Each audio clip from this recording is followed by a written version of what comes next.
aí, gente? Então, a gente está começando um novo módulo, que é o de período pré-embrionário. E vamos falar nessa aula da primeira semana, de um dos processos da primeira semana, que é a fecundação. Beleza? Mas como esse processo tem vários detalhezinhos, a gente vai dividir essa aula em duas partes. Essa aqui é a primeira parte, a próxima é a segunda.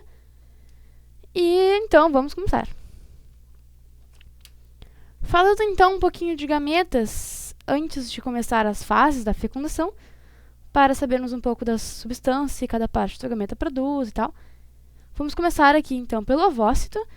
E aqui temos a camada, aqui em rosinha, temos uma camada que é a camada chamada de corona radiata. Ela é formada por várias célulazinhas, que são as células foliculares. Esse monte de célula aqui. E essas células vão ser juntas pelo ácido hialurônico, certo? Então, assim que elas vão se grudar e ficar juntinhas formando a corona radiata, beleza? Em laranja, aqui temos a zona pelúcida, né? Aqui em laranja, a zona pelúcida. Que vai produzir algumas glicoproteínas, como a ZP1, que a gente não vai falar, a ZP2, vamos falar, e a ZP3, certo? E em verde, nós temos o citoplasma, né? Então, aqui em verde, o citoplasma.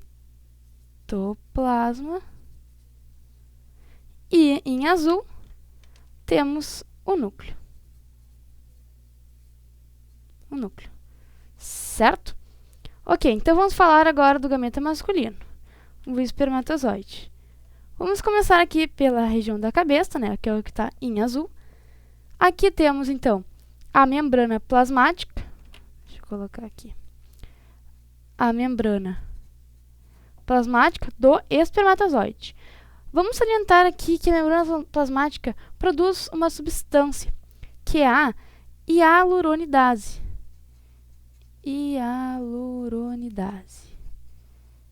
Que nós vamos falar dela logo, ok? Mas já vamos falar um pouquinho aqui. Aqui em azul, azul mais forte, temos o acrossoma. O acrossoma, vocês conseguem reparar que ele tem uma membrana externa aqui e uma interna. Então, acrossoma. E esse acrossoma também produz a hialuronidase, né?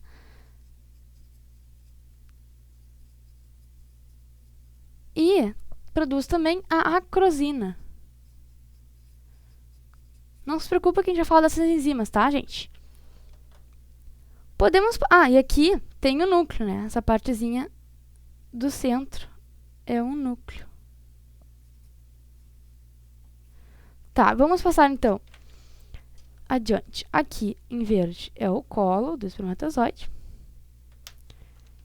Em laranja temos a peça intermediária da cauda, né? Intermediária da cauda, que possui ali as mitocôndrias, os microtúbulos e tal. Tá, gente? E no colo também são os centríolos, né, que estão localizados ali. Em vermelho aqui temos a peça principal da cauda. E aqui, por último, essa parte curtinha aqui é a peça terminal da cauda. Mais uma coisa, gente. A cabeça do espermatozoide tem uma região que a gente chama de região equatorial, que é essa parte aqui, ó, região equatorial, certo? Então é isso de gametas e vamos começar logo a fecundação. Então, tem várias fases da fecundação, gente. A primeira delas é a penetração da corona radiata.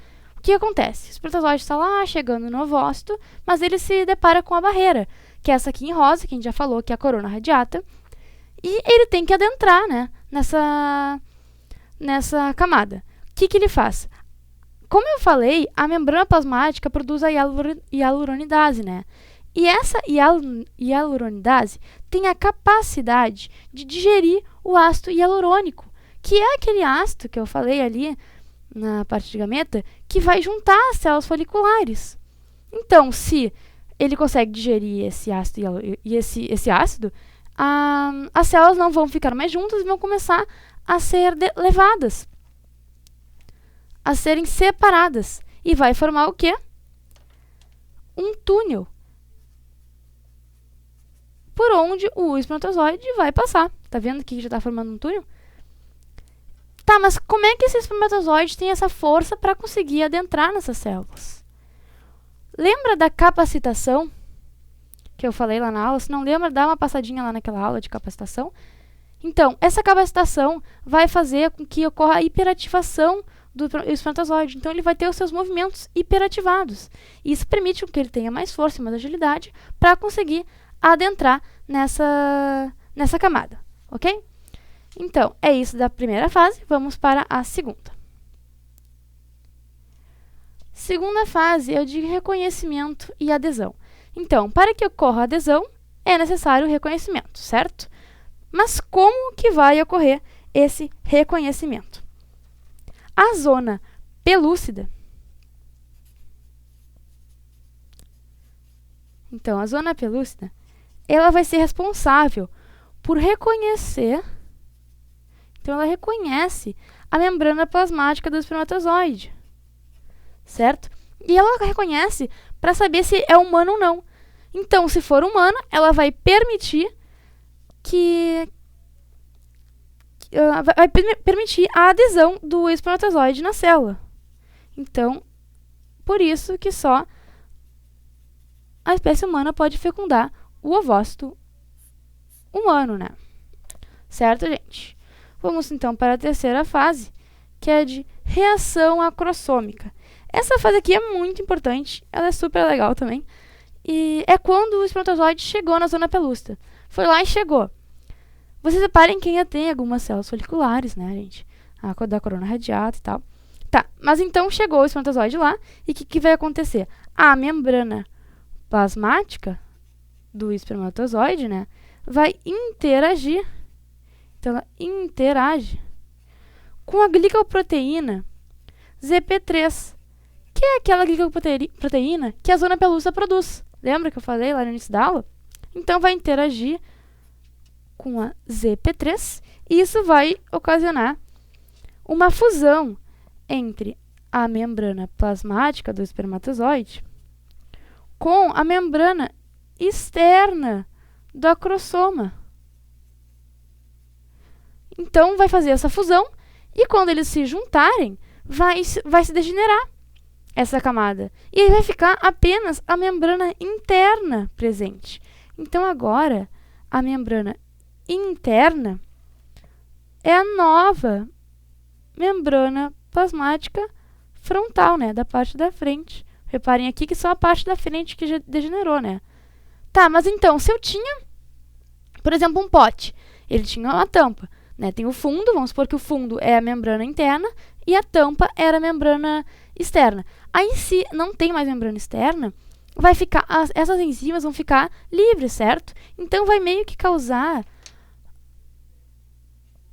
a presença de poros nesse espermatozoide. E esses poros, então, é por onde vai sair as enzimas. Então, as enzimas do acrossoma escapam.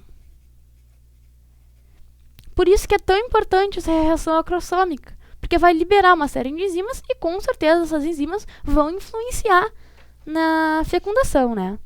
Então, agora chegamos na quarta fase, que é a fase da desnudação. Nesse desenho, vocês reparem que não tem mais aquelas células rosinhas, as células foliculares da corona radiata. Então, a corona radiata parou de existir. Por quê? Por que não tem mais nenhuma célulazinha? Porque como a enzima do acrossoma saiu, no caso a gente está falando da hialuronidase, né? Então, como a hialuronidase saiu, né? Acrossômica, né? ela é idêntica àquela hialuronidase da membrana plasmática, tá, gente? Do espermatozoide. Então, como a hialuronidase se liberou, ela vai lá e vai continuar essa degeneração do ácido hialurônico e não vai mais ter célula folicular, ok? Indo para a quinta fase, que é a de penetração da zona pelúcida, vamos falar, então, como que isso ocorre. Tá, passou ali, conseguiu entrar na zona pelúcida e agora vai... Mas como que essa penetração ocorre, né, gente? Então, a membrana interna, né, aquela membrana única que restou do espermatozoide, do cromossomo ali, vai interagir com a ZP2. Tá? A ZP2, outra glicoproteína da zona pelúcida. E essa reação vai fazer com que a acrosina... Na verdade, gente, eu tinha dito que o acrossomo tinha uma enzima acrosina, né? Mas, na verdade, é após a acrosina. E quando essa pós-acrosina, que está presente ali, quando essa membrana interna interagir com a ZP2, que está aqui na zona pelúcida, essa pós-acrosina vai se transformar em acrosina. Por isso que a gente fala que é acrosina, porque na verdade se transforma mesmo em acrosina, né? Então vai se transformar em acrosina por meio de um processo de metamorfose e tal. Mas o que essa acrosina vai fazer no ovócito? Vai causar uma hidrólise. Mas não é aquela hidrólise a mesma da penetração da zona da corona radiata. Não é enzima para todo lado. Não, é apenas quando o espermatozoide está interagindo, a membrana interna está interagindo com a ZP2. Então vai ser uma hidrólise controlada, gente. E novamente vai ocorrer a formação de um túnel que é por onde vai adentrar o espermatozoide. Agora vamos para a sexta fase, que é a fase de fusão. E antes eu gostaria de relembrar vocês uma coisa. O espermatozoide não está lá sozinho, né? Não é um espermatozoide. São vários espermatozoides que estão tentando entrar no ovócito, né? Então a zona pelúcida é atravessada também por vários espermatozoides. Mas, na maioria das vezes, apenas um espermatozoide entra em contato com a membrana plasmática do ovócito. Na maioria das vezes, é apenas um que vai entrar em contato com essa membrana plasmática e que vai passar pelo processo de fusão, né, gente? Tá. Nesse processo de fusão, o que ocorre? Trouxe aqui uma lista de coisas que ocorre, porque é muita coisa. Vamos começar. A hiperativação acaba. Lembra que esse processo que era feito pela capacitação no espermatozoide? Não vai mais ter. O espermatozoide não vai ficar mais aquela loucura de querer entrar, certo? E a membrana plasmática do espermatozoide vai se fundir com a membrana plasmática do ovócito. Tá, mas por onde que se funde? O espermatozoide, lembra que eu falei da região equatorial? Então, é por meio dessa região equatorial que vai se fundir com o ovócito. E o ovócito o espermatozoide pode estar em qualquer região do ovócito, exceto no núcleo, na região aquela limitante com o núcleo. Então, se o núcleo estivesse aqui, por exemplo, né, não poderia o espermatozoide estar se fundindo com o ovócito, ok? Tá, mas por quê? Porque na parte limitante com o núcleo, as proteínas fusogênicas são muito poucas, e no resto do ovócito são bastante, são em grande quantidade. Tá, mas como que se funde, além das proteínas fusogênicas? Então, o ovócito possui em sua membrana plasmática uma série de microvilosidades. E essas microvilosidades é que vai tornar possível que ocorra essa fusão. Ok? E também vai haver uma continuidade do citoplasma, né, gente? Então, vai adentrar e tal. Mas isso nós vamos ver na próxima aula, na parte 2 da fecundação. Ok, gente? Beijos!